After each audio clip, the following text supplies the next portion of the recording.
Imaginemos por un momento la quietud absoluta de la noche en una ciudad colonial del siglo XVII. O sea, el tipo de silencio donde no hay motores, no hay contaminación lumínica. Claro, una oscuridad tan profunda que casi la puedes palpar. Exacto. Tan profunda que prácticamente se puede escuchar el viento golpeando las pesadas paredes de adobe, ¿verdad? Sin alumbrado público, pues apenas la luz de la luna proyectando sombras alargadas sobre estas calles empedradas y frías. Uf, es una atmósfera muy densa. Un entorno que te envuelve totalmente, aislando la mente de cualquier distracción moderna. Te hace sentir increíblemente vulnerable. Sí, muy vulnerable ante la inmensidad de la noche. Y en medio de esa vulnerabilidad, pensemos en romper ese silencio absoluto. Pero no con un grito, ni con caballos, Ujú. sino con un sonido seco, rítmico, un sonido desgarrador de madera raspando contra la piedra, el eco de un peso inmenso moviéndose cuadra por cuadra bajo el cobijo clandestino de la madrugada. Solo la descripción, digamos, evoca inmediatamente el inicio de un relato de misterio. Una de esas narraciones que han sobrevivido siglos precisamente porque logran erizarte la piel. Así es. Bienvenidos a esta inmersión profunda. Nuestra misión hoy es desentrañar cómo una leyenda que, bueno, parece sacada de una novela de realismo mágico, está de hecho cimentada en una realidad histórica fascinante. Y una genialidad técnica, fíjate. Totalmente. Hoy vamos a explorar un relato bellísimo de la tradición popular guatemalteca, y para hacerlo nos basamos en una fuente excepcional. Ajá, así es. Específicamente, un artículo de la sección Guate Nuestra de la revista de soymigrante.com, escrito por el periodista Gustavo Montenegro. Y lo que hace que este análisis sea tan relevante para quienes nos escuchan es que la imagen del Cristo que se menciona en el relato no es un mito perdido. Existe en la actualidad Exacto, existe hoy. y coincide históricamente con la vida del santo hermano Pedro, un hombre nacido en Tenerife por allá en 1626 y que llegó a Guatemala en 1651. O sea, estamos hablando del Señor sepultado de Santa Catalina, una imagen sobrecogedora que hoy se venera en la capital de Guatemala, pero que originalmente estuvo en Santiago de los Caballeros. Lo que hoy es la antigua Guatemala, claro. Así es, y la premisa que nos plantea el artículo es asombrosa. Según este relato piadoso, esta imagen fue cargada por el propio hermano Pedro, desde la ermita del Calvario hasta el convento de Santa Catalina. Un traslado nocturno que encierra muchísimos enigmas logísticos y espirituales. O sea, ¿cómo un solo hombre pudo mover semejante volumen? Exacto, a eso vamos a llegar. Pero antes de diseccionar la anatomía de la imagen o hablar de física, la fuente nos exige algo. Por puro respeto a la tradición oral y escrita, necesitamos compartir el relato completo. Totalmente de acuerdo. Para mantener este tono legendario y reverente debemos hacer una lectura fiel del texto. No podemos analizar el mito sin antes habitarlo. Perfecto. Así que procedamos con esta lectura solemne. Transportémonos juntos a esa noche silente en Santiago de los Caballeros, en la ciudad cuando la noche caía con una densidad casi sagrada sobre los tejados y las calles empedradas. Cuentan que el santo hermano Pedro permanecía de rodillas ante el crucificado de la ermita del Calvario. Era una capilla humilde, una estructura que él mismo había ayudado a levantar con sus propias manos. El reloj marcaba ya pasada la medianoche. El silencio era tan profundo que el santo parecía escuchar el latido mismo de las piedras bajo sus rodillas. Y fue entonces, en el instante más hondo de su oración, cuando una voz quebró el vacío del templo. Una voz clara que resonó en la penumbra pidiendo: «Pedro, Pedro, hijo mío, quiero ser sepultado en el coro bajo de las Catarinas». Según relata la tradición, no hubo duda ni parálisis por el temor. El hermano Pedro, cuya vida entera estaba condicionada a obedecer incluso lo inexplicable, se levantó con recogimiento. Claro, si su rutina diaria consistía en recoger enfermos desahuciados y cargarlos sobre su espalda hasta su hospital, ¿cómo iba a negarse a llevar esta carga? Con sumo respeto, el hombre se acercó al altar y se puso de espaldas ante la inmensa talla del crucificado. En ese instante, la imagen descendió y él recibió todo el peso sobre sus hombros. Llevaba a cuestas la representación del Verbo encarnado. El esfuerzo físico era desmedido por la envergadura de la escultura y el misterio aplastante de la procesión. Avanzó lentamente. Paso a paso, abandonó la ermita mientras la ciudad colonial dormía. Las calles se abrían ante él como un sendero de penitencia. No había testigos, no había antorchas. Solo la luz de la luna delineando las sombras de los pesados muros de adobe. Pero había un problema físico ineludible. El Señor, la imagen tallada, era monumental, una figura de gran altura. Frente a la baja estatura del humilde hermano Pedro, era imposible mantener la escultura suspendida en el aire. Por lo tanto, durante todo el trayecto, los pies del Cristo rozaban implacablemente el empedrado. Ese roce constante producía un sonido seco, áspero, dejando un rastro acústico en la oscuridad. Era una procesión secreta. Tras un recorrido extenuante cruzando el corazón de la ciudad, el hermano Pedro enfiló hacia la calle del convento de Santa Catalina. Dentro, las monjas de clausura parecían haber sido advertidas por la misma voz invisible. Lo esperaban en estado de vigilia. Habían encendido gruesos cirios a lo largo del templo. Allí prepararon el coro bajo. Con un último esfuerzo, el santo depositó la pesada imagen, que dejaba de ser un crucificado para reposar como un Cristo sepultado. Pero el relato no termina ahí, porque al amanecer, el prodigio se manifestó.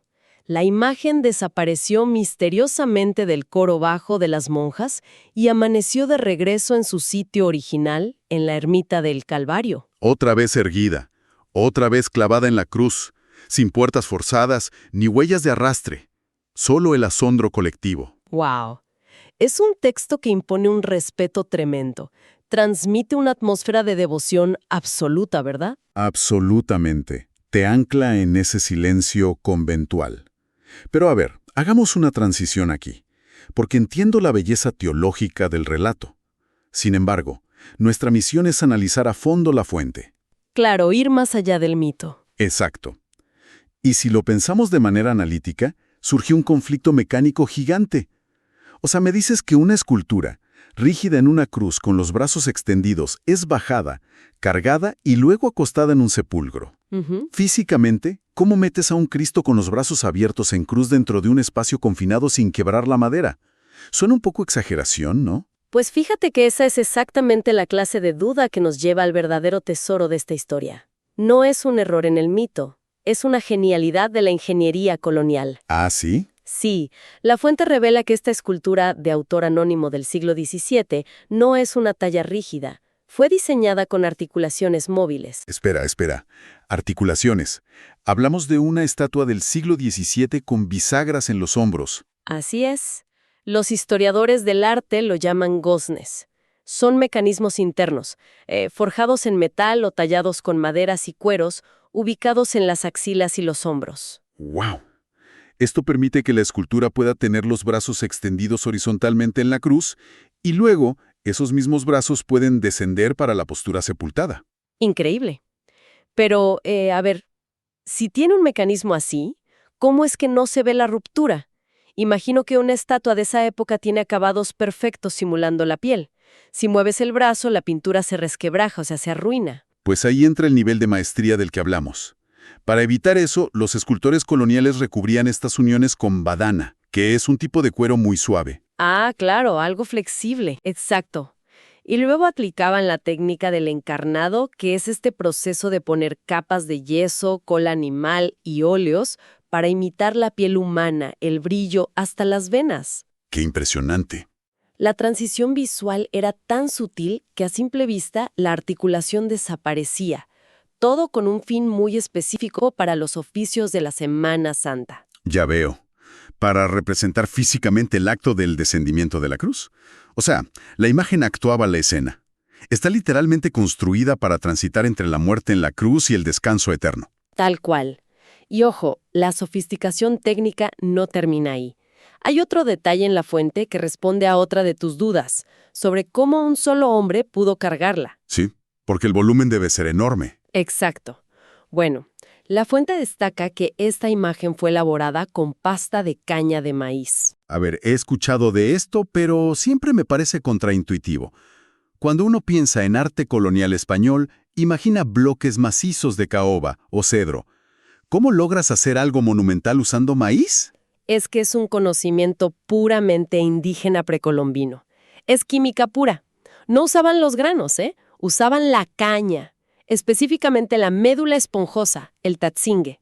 ¿Y cómo conviertes una médula de planta en una escultura que sobrevive siglos? Pues secaban la caña, la trituraban hasta hacerla polvo, y aquí viene el ingrediente secreto: el mucílago extraído de orquídeas silvestres que actuaba como un pegamento natural superpotente. O sea, una resina biológica prehispánica. Así es. Hacían una pasta, la modelaban sobre un esqueleto interno muy ligero y el resultado era una figura que pesaba una fracción de lo que pesaría la madera maciza. Ya entiendo.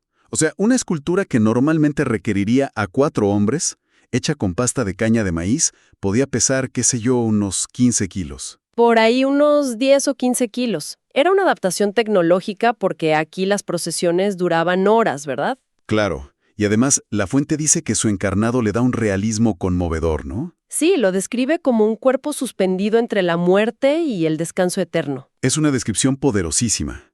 Y bueno, esto valida la logística de la leyenda.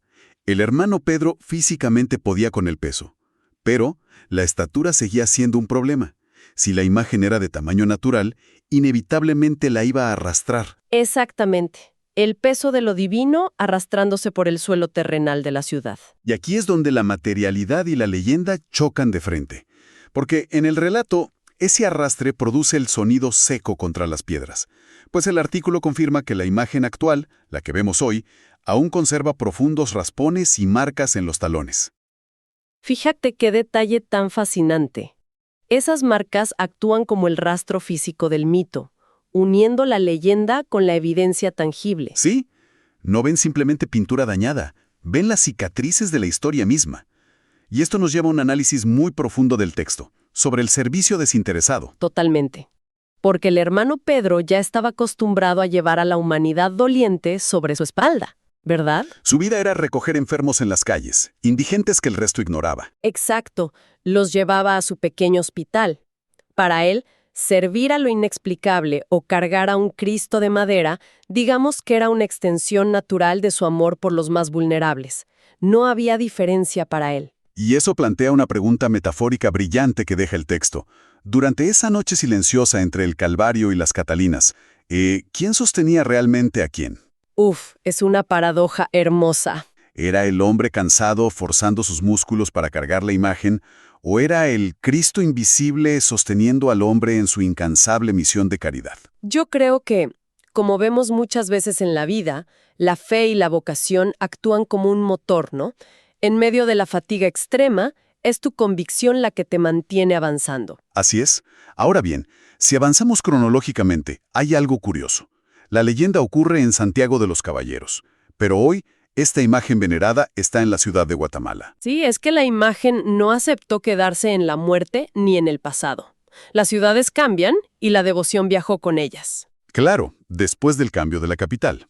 En 1776, tras los terremotos, se trasladó la capital y se llevaron a su señor sepultado, que hoy está en el templo de la Quinta Calle y Cuarta Avenida. Y el artículo resalta algo muy interesante sobre la intermitencia de su devoción pública.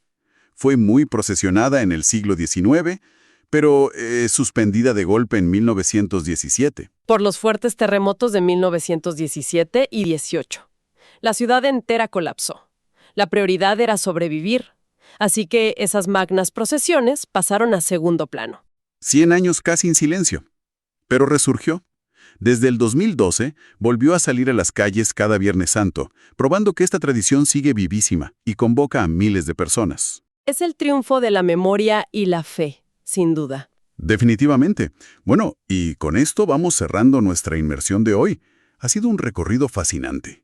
Totalmente. Así como el valor de una imagen colonial de Cristo sepultado, proviene de la sección Éxitos de la revista de soymigrante.com, donde reconocemos las voces y los caminos de los migrantes guatemaltecos. Pero nuestra misión va más allá de contar historias a través de Mercado, nuestro espacio de productos hechos a mano. Empoderamos a artesanos en Guatemala con productos que preservan la tradición, abren oportunidades económicas y contribuyen a reducir la migración forzada. Tú también puedes apoyar esta visión, eligiendo lo hecho a mano en el mercado de soymigrante.com. Gracias por la atención. Quizá el gran mensaje y la gran reflexión final sea: ¿quién me pide ayuda hoy que necesite de mi apoyo para poder seguir adelante? Seguramente allí está ese prójimo que es imagen de Cristo. Solo debo estar atento a escuchar su voz y responder con presteza. Hasta la próxima.